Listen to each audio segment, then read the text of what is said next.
So today I want to focus on the Philippians text. I think the Philippians text is super, super important, especially in 2020. So let me just give you the context of what's going on because it doesn't do a very good job of that. So Paul's been arrested and he's been thrown in prison.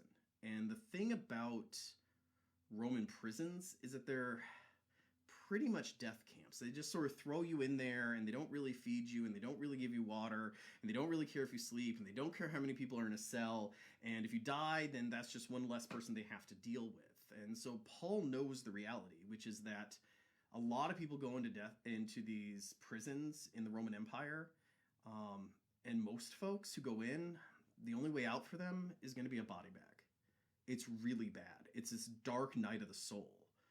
It's this scary, terrifying situation. And I think in this text, it tells us what we should do in dark times, in times in which night just seems to ever creep in further upon us. In times, a lot like 2020, right? I mean, I've all seen the meme where it says bridge to 2021 and it's like a rickety old bridge with a giant alligator on it. Like, I don't know about you, that's sort of how it feels sometimes to me. But Paul gives us a way and gives us hope in this passage for times that are rough. And I think it's important to look and see what is it that he did, because he's writing what he believes is the end of his final letter because he doesn't think he's coming out alive. So here's the first thing he does, and I think this is super important. The first thing he does is to talk about the women who are in ministry with him. It's worth noting that he says that they are co-workers, that they are co-equals with him. So just as we believe that God, the Father, is co-equal with Christ and co-equal with the Holy Spirit, okay? So is Paul with these women, which means whatever you think Paul was, these women were too. So if you look at Paul and go, oh, Paul's a pastor, well, then these women are pastors. Or if you say, oh, look, Paul's a bishop, then these women are bishops. I bring this up because I honestly, every time I run across this in the Bible, because it's all over the New Testament, where you have women as pastors and deacons and bishops, like, it's my responsibility as a guy, I think, to stand up and say, hey, there's the Bible, yet again, affirming that women are just as much able to be pastors and bishops and deacons and all the leadership of the church. And in fact, when Paul thought he was going to die, what does he do? He wants to make sure that this vulnerable population, because he knows how women get treated, he wants to make sure that his last words are saying, hey, Clement, hey, everyone who reads this, hey, Philippians, these co-equal, co-workers of mine, be there for them. Do not forget them. Do not overlook them. See, he does this interesting thing. He makes sure to look out for those who he knows are vulnerable to being marginalized. And may ask, well, why bring this up? We've been ordaining women for a long time. And that's absolutely true. But here's the thing. There are 5,000 evangelical denominations in the United States alone. Not one of them ordains women. And I include the non-denominationals in that, because they don't. Or if they say they do, it's with an asterisk. And the largest denomination in the US, Roman Catholicism, doesn't either. And what it bothers me, one of the things that really bothers me, is that I think a lot of folks out there, they'll look at like evangelicals and they'll see this incredibly progressive music. And they'll think that that goes along with progressive ideas and progressive theology. And it's just the opposite. Which always perplexes me because they come out and they say, like, we are people of the Bible, we love the Bible. But if they read Paul and what Paul thought to be his last words, they'd hear loud and clear that whatever they thought Paul was, these women were co-workers, co-equals with him. And that what he wanted was to make sure that what they're doing never happened.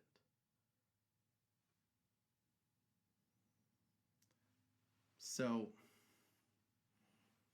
I think there's a lesson in there, a lesson about those who get sort of cast aside. And that in dark times, we need to remember in particular the amazing gifts that those people bring. Now, when we get to the end of it, I think he hits a whole another segment of humanity. In the end, he tells you, like, remember all that's virtuous and pleasurable and good and noble and da-da-da-da-da-da-da. But all those things that he's noting, all those things that he sort of lists are all qualities of people who have a particular, easily overlooked virtue. The virtue of endurance and perseverance. See, there's a lot of folks with a lot of different gifts. But when times get hard, when things get tough, the people that keep things moving, the people that don't fall away, that don't quit, that don't give up, they're the folks with the gifts of endurance and perseverance. They're the folks that get up every day, day after day, and go to the factory to make the things that we need to have life work. They're the people that get up day after day and go and do their job so that their children are fed. These are the people who get up day after day, even though it is hard, even though it is long, even though it might be dirty, it might be sweaty, their backs may be hurting, and they do the things that need to be done to keep the world moving. These people, which, by the way, are often people easily marginalized. These people, they have an amazing gift of God. Now, why does he point to these people? Because we've all met these people. You know, the people who quietly get up and make the world a better place day in, day out. The people who don't look for rewards. The people who don't stand up and say, look at me, look how pretty I look today, look how awesome. Look, I'm shiny.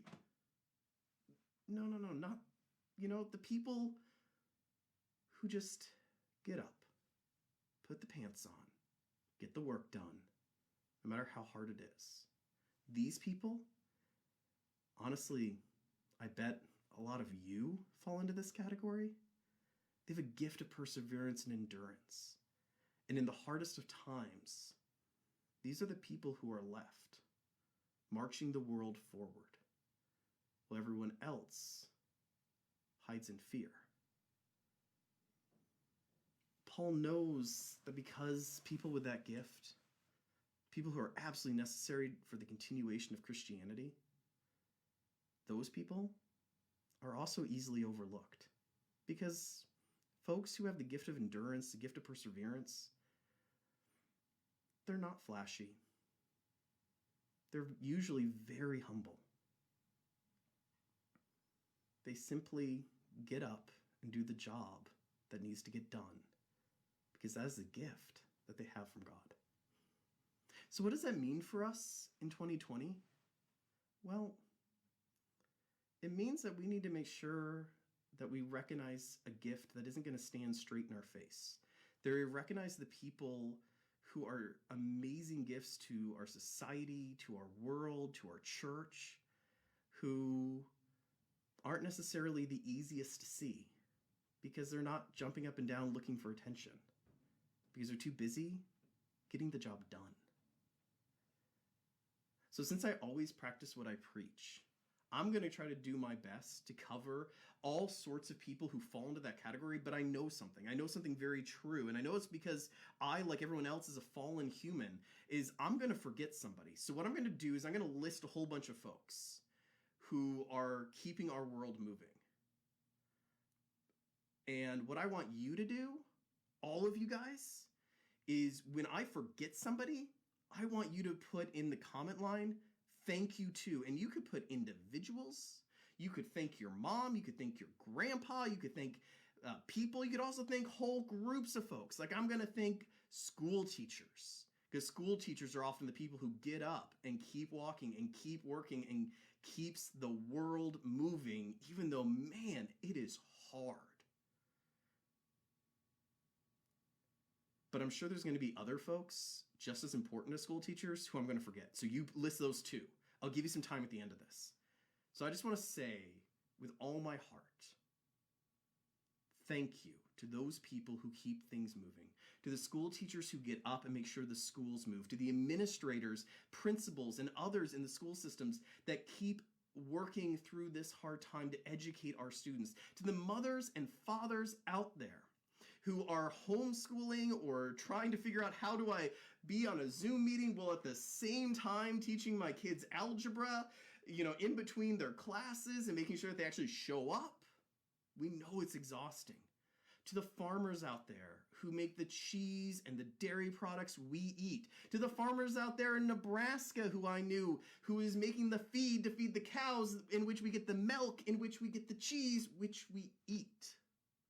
To everyone who gets up every day and goes to that plant or goes to that office and makes sure that we are safe, that we are fed, that there is food in the stores, that we go ahead and have safe streets. To all those who go ahead, who are civil servants out there, who show up to put out the fires when there are fires, who show up to make sure that small businesses have what they need.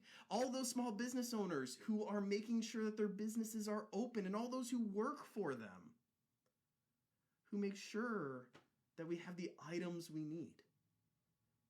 For all the pastors, especially the female pastors of the world, who get up every day and work hard.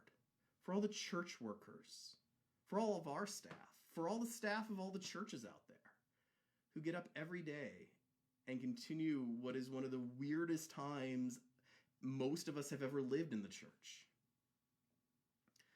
To all the soldiers and others who keep us safe.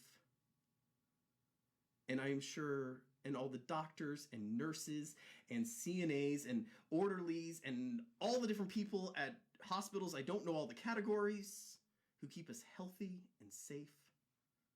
And I am sure I am forgetting so many people because I'm just who I am. All of you who get up every day and work so hard and persevere in these times, who keep the world running and the world going, I sincerely thank you. We cannot say it enough. And in times in which things are hard, folks like you keep the world we love. Thank you. For all those I forgot, I hope you're listed in the comment line somewhere. And humility is good, but feel free to list yourself if no one lists you, because you should be recognized for the wonderfulness that you do. Amen.